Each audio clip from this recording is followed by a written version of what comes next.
بسم الله الرحمن الرحيم. واعلموا أنما غنمتم من شيء فأن لله خمسه وللرسول ولذي القربى واليتامى والمساكين وابن السبيل إن كنتم آمنتم بالله وما أنزلنا على عبدنا يوم الفرقان يوم التقى الجمعان والله على كل شيء قدير. إذ أنتم بالعدوة الدنيا وهم بالعدوة القصوى والركب أسفل منكم ولو تواعدتم لاختلفتم في الميعاد ولكن ليقضي الله أمرا كان مفعولا ليهلك من هلك عن بينة ويحيى من حي عن بينة وإن الله لسميع عليم. إذ يريكهم الله في منامك قليلا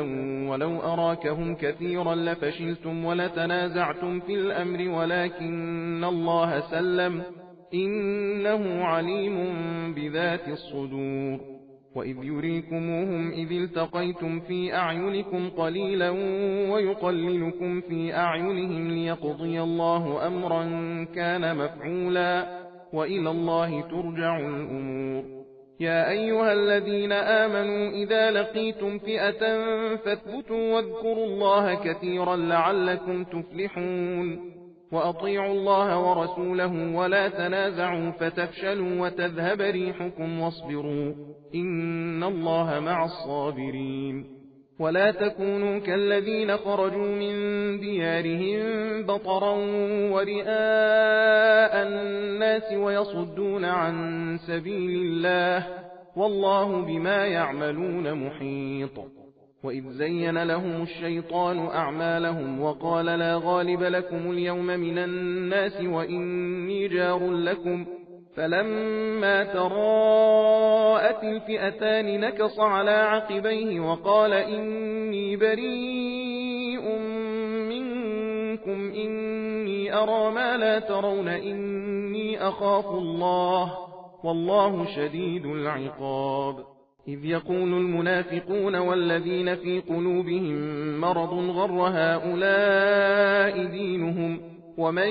يتوكل على الله فإن الله عزيز حكيم. ولو ترى إذ يتوفى الذين كفروا الملائكة يضربون وجوههم وأدبارهم وذوقوا عذاب الحريق ذلك بما قدمت أيديكم وأن الله ليس بظلام للعبيد. كدأب آل فرعون والذين من قبلهم كفروا بآيات الله فأخذهم الله بذنوبهم إن الله قوي شديد العقاب. ذلك بأن الله لم يك مغيرا نعمة أنعمها على قوم حتى يغيروا ما بأنفسهم وأن الله سميع عليم. كدأب آل فرعون والذين من قبلهم كذبوا بآيات ربهم فأهلكناهم بذنوبهم وأغرقنا آل فرعون وكل كانوا ظالمين. إن شر الدواب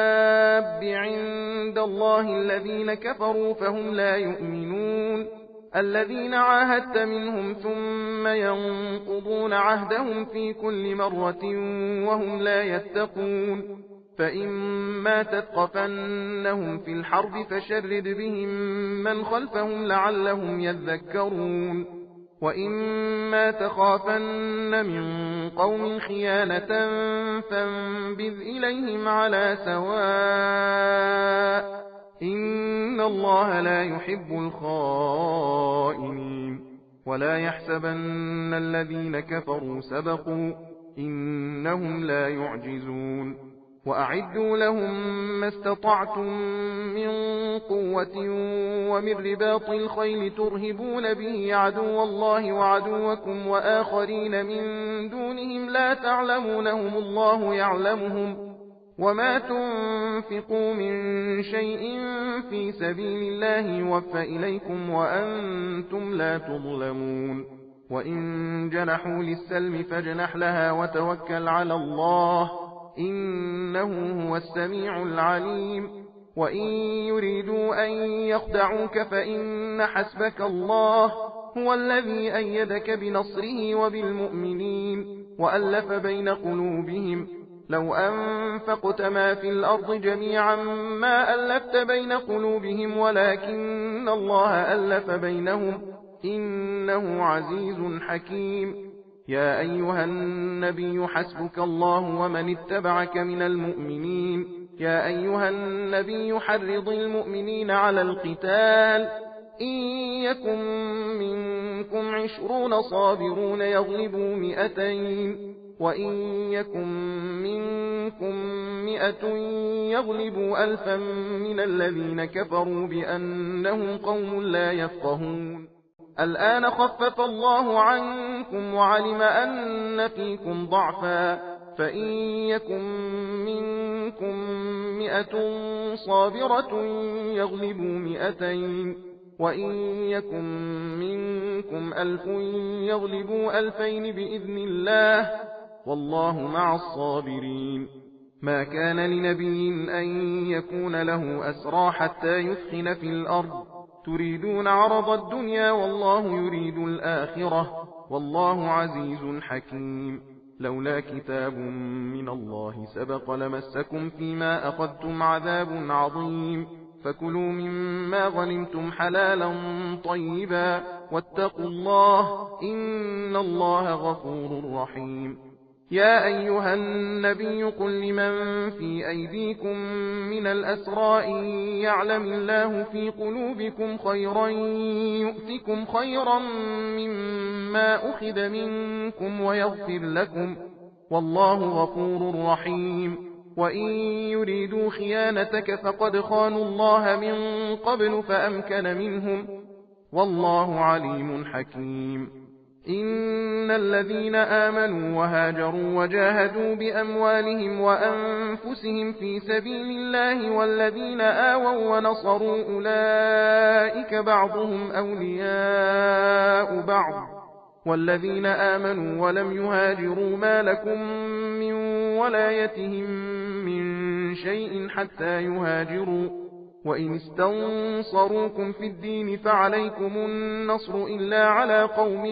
بينكم وبينهم ميثاق والله بما تعملون بصير.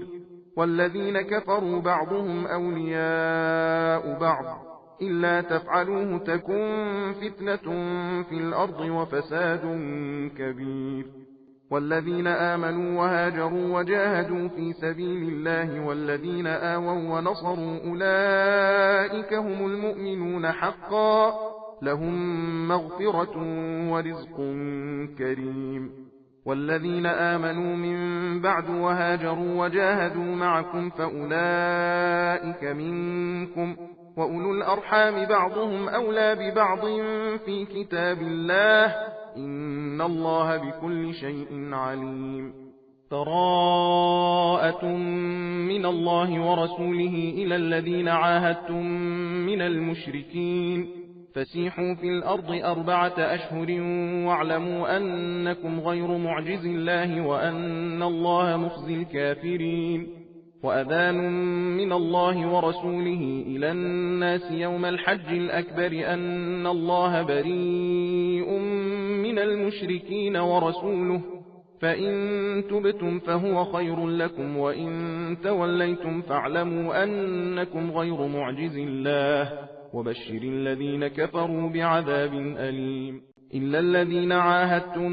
من المشركين ثم لم ينقصوكم شيئا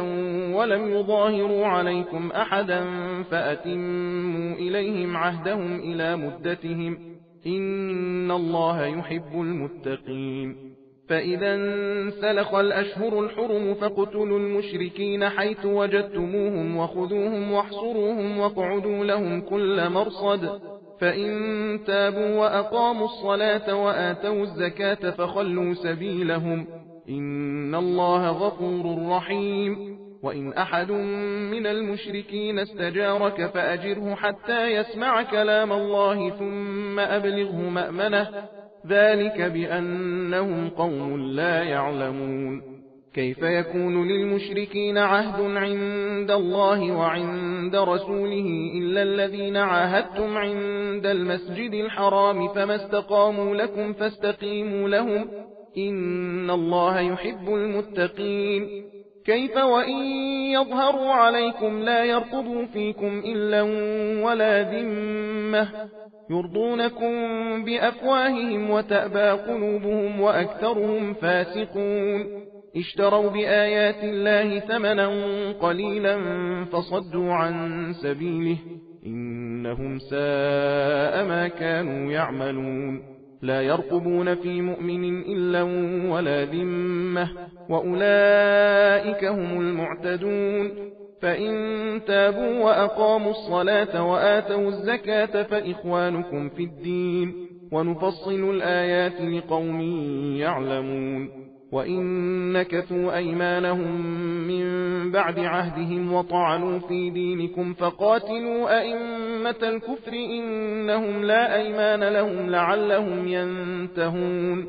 ألا تقاتلون قوما نكثوا أيمانهم وهموا بإخراج الرسول وهم بدأوكم أول مرة أتخشونهم فالله أحق أن تخشوه إن كنتم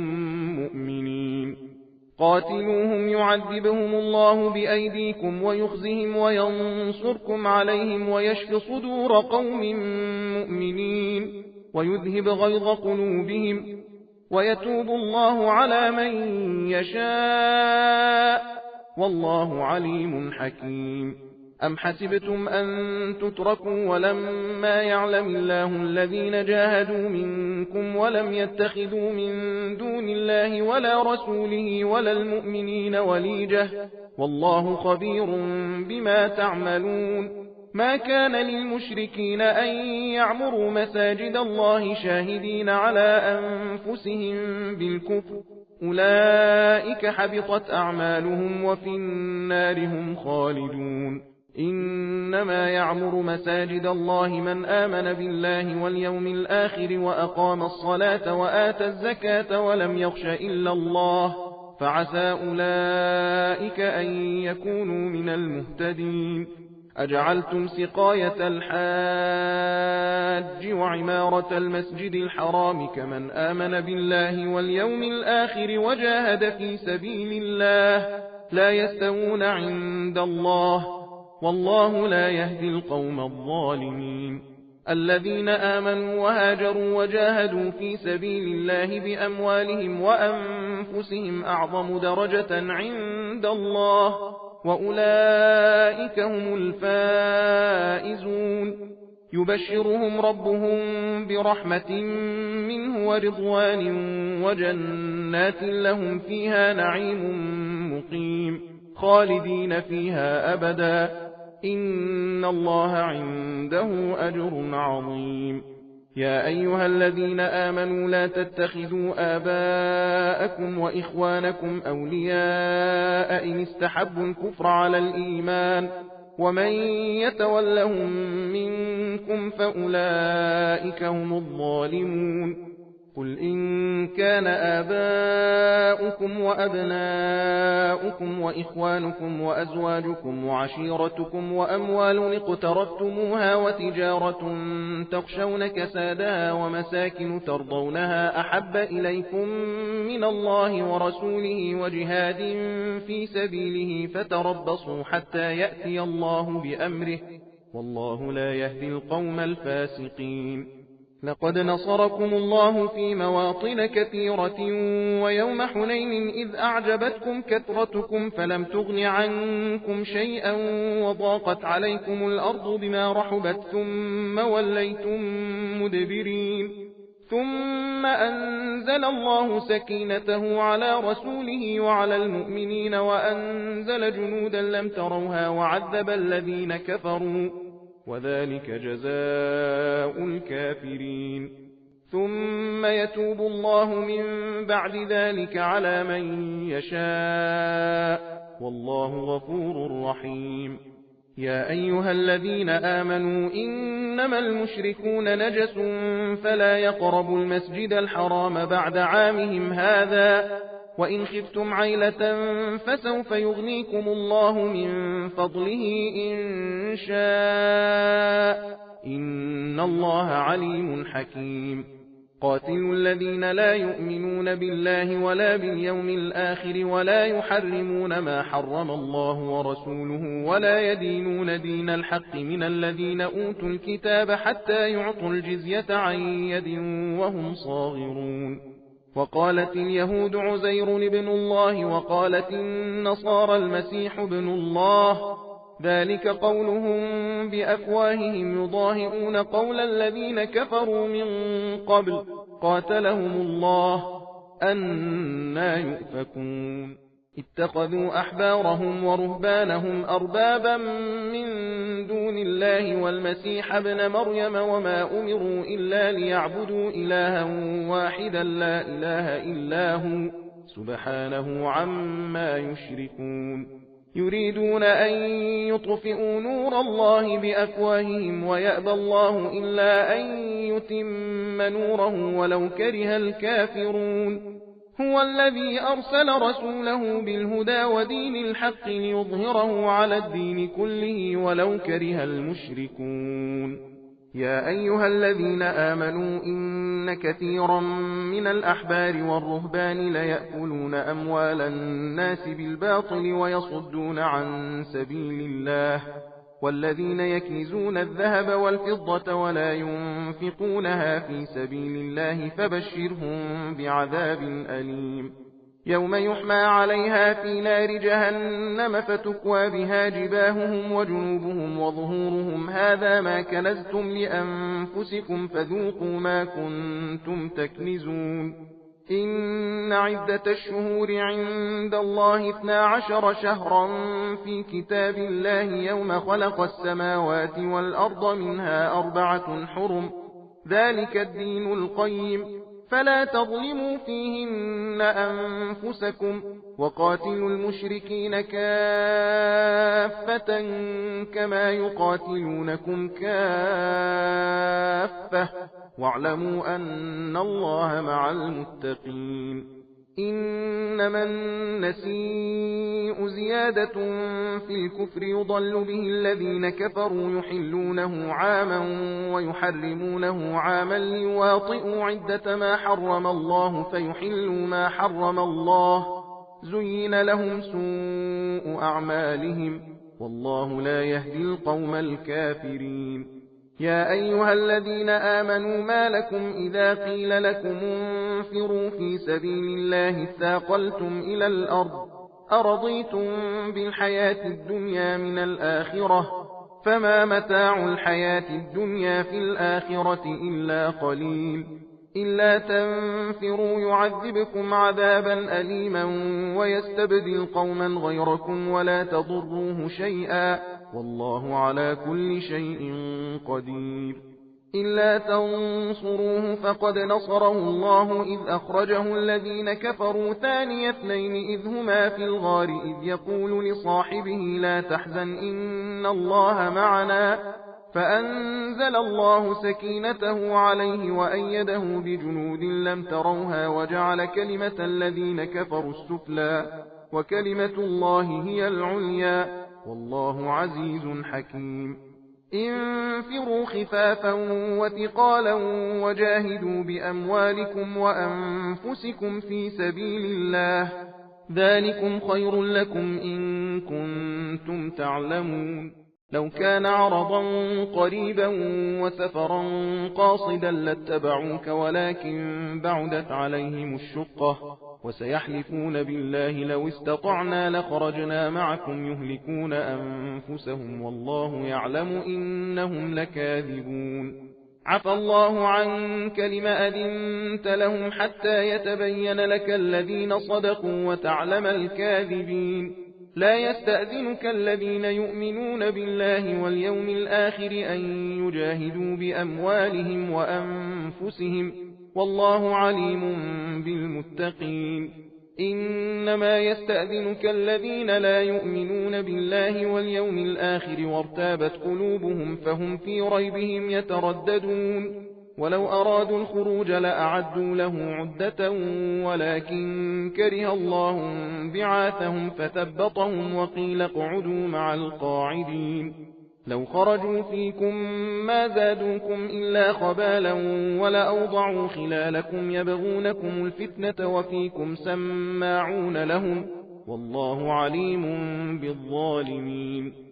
لقد ابتغوا الفتنة من قبل وقلبوا لك الأمور حتى جاء الحق وظهر أمر الله وهم كارهون ومنهم من يقول ائذن لي ولا تفتني ألا في الفتنة سقطوا وإن جهنم لمحيطة بالكافرين إن تصبك حسنة تسؤهم وإن تصبك مصيبة يقولوا قد أخذنا أمرنا من قبل ويتولوا وهم فرحون قل لن يصيبنا إلا ما كتب الله لنا هو مولانا وعلى الله فليتوكل المؤمنون قل هل تربصون بنا إلا إحدى الحسنيين ونحن نتربص بكم أن يصيبكم الله بعذاب من عنده أو بأيدينا فتربصوا إنا معكم متربصون قل أنفقوا طوعا أو كرها لن يتقبل منكم إنكم كنتم قوما فاسقين وما منعهم أن تقبل منهم نفقاتهم إلا أنهم كفروا بالله وبرسوله ولا يأتون الصلاة إلا وهم كسالى ولا ينفقون إلا وهم كارهون فلا تعجبك أموالهم ولا أولادهم إنما يريد الله ليعذبهم بها في الحياة الدنيا وتزهق أنفسهم وهم كافرون ويحلفون بالله إنهم لمنكم وما هم منكم ولكنهم قوم يفرقون لو يجدون ملجأ أو مغارات أو مدخلا لولوا إليه وهم يجمحون ومنهم من يلمزك في الصدقات فإن أعطوا منها رضوا وإن لم يعطوا منها إذا هم يسخطون ولو أنهم رضوا ما آتاهم الله ورسوله وقالوا حسبنا الله سيؤتينا الله من فضله ورسوله إنا إلى الله راغبون إنما الصدقات للفقراء والمساكين والعاملين عليها والمؤلفة قلوبهم وفي الرقاب والغارمين وفي سبيل الله وابن السبيل فريضة من الله والله عليم حكيم ومنهم الذين يؤذون النبي ويقولون هو أذن قل أذن خير لكم يؤمن بالله ويؤمن للمؤمنين ورحمة للذين آمنوا منكم والذين يؤذون رسول الله لهم عذاب أليم يحلفون بالله لكم ليرضوكم والله ورسوله أحق أن يرضوه إن كانوا مؤمنين ألم يعلموا أنه من يحادد الله ورسوله فأن له نار جهنم خالدا فيها ذلك الخزي العظيم يحذر المنافقون أن تنزل عليهم سورة تنبئهم بما في قلوبهم قل استهزئوا إن الله مخرج ما تحذرون ولئن سألتهم ليقولن إنما كنا نخوض ونلعب قل أبالله وآياته ورسوله كنتم تستهزئون لا تعتذروا قد كفرتم بعد إيمانكم إن نعف عن طائفة منكم نعذب طائفة بأنهم كانوا مجرمين المنافقون والمنافقات بعضهم من بعض يأمرون بالمنكر وينهون عن المعروف ويقبضون أيديهم نسوا الله فنسيهم إن المنافقين هم الفاسقون وعد الله المنافقين والمنافقات والكفار نار جهنم خالدين فيها هي حسبهم ولعنهم الله ولهم عذاب مقيم كالذين من قبلكم كانوا أشد منكم قوة وأكثر أموالا وأولادا فاستمتعوا بخلاقهم فاستمتعتم بخلاقكم كما استمتع الذين من قبلكم بخلاقهم وخذتم كالذي خاضوا أولئك حبطت أعمالهم في الدنيا والآخرة وأولئك هم الخاسرون. ألم يأتهم نبأ الذين من قبلهم قوم نوح وعاد وثمود وقوم إبراهيم وأصحاب مدين والمؤتفكات أتتهم رسلهم بالبينات فما كان الله ليظلمهم ولكن كانوا أنفسهم يظلمون. والمؤمنون والمؤمنات بعضهم أولياء بعض يأمرون بالمعروف وينهون عن المنكر ويقيمون الصلاة ويؤتون الزكاة ويطيعون الله ورسوله أولئك سيرحمهم الله إن الله عزيز حكيم. وعد الله المؤمنين والمؤمنات جنات تجري من تحتها الأنهار خالدين فيها ومساكن طيبة في جنات عدن ورضوان من الله أكبر ذلك هو الفوز العظيم. يا أيها النبي جاهد الكفار والمنافقين واغلظ عليهم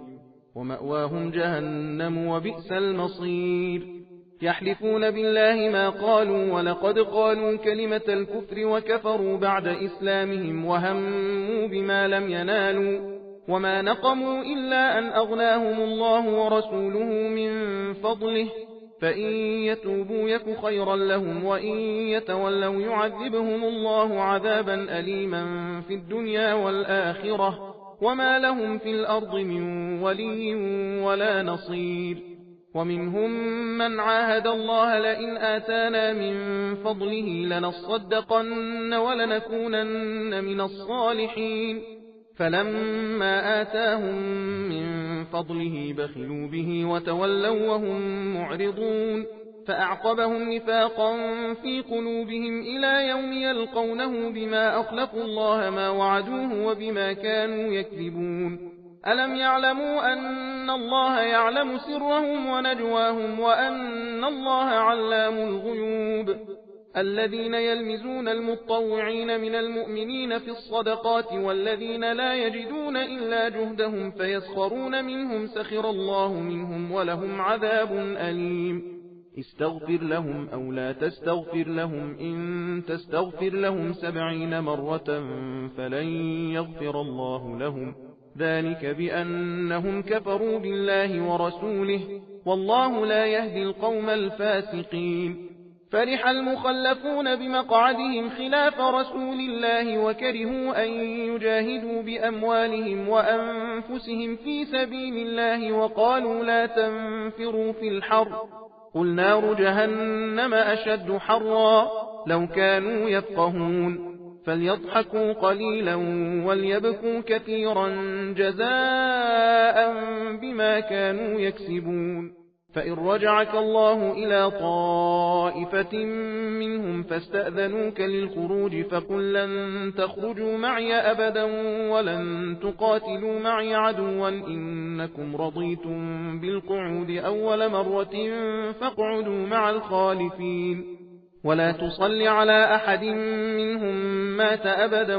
ولا تقم على قبره إنهم كفروا بالله ورسوله وماتوا وهم فاسقون. ولا تعجبك أموالهم وأولادهم إنما يريد الله أن يعذبهم بها في الدنيا وتزهق أنفسهم وهم كافرون. وإذا أنزلت سورة أن آمنوا بالله وجاهدوا مع رسوله استأذنك أولو الطول منهم وقالوا ذرنا نكن مع القاعدين رضوا بأن يكونوا مع الخوالف وطبع على قلوبهم فهم لا يفقهون. لكن الرسول والذين آمنوا معه جاهدوا بأموالهم وأنفسهم وأولئك لهم الخيرات وأولئك هم المفلحون. أعد الله لهم جنات تجري من تحتها الأنهار خالدين فيها ذلك الفوز العظيم. وجاء المعذرون من الأعراب ليؤذن لهم وقعد الذين كذبوا الله ورسوله سيصيب الذين كفروا منهم عذاب أليم. ليس على الضعفاء ولا على المرضى ولا على الذين لا يجدون ما ينفقون حرج إذا نصحوا لله ورسوله ما على المحسنين من سبيل والله غفور رحيم. ولا على الذين إذا ما أتوك لتحملهم قلت لا أجد ما أحملكم عليه تولوا وأعينهم تفيض من الدمع حزنا ألا يجدوا ما ينفقون. إنما السبيل على الذين يستأذنونك وهم أغنياء رضوا بأن يكونوا مع الخوالف وطبع الله على قلوبهم فهم لا يعلمون.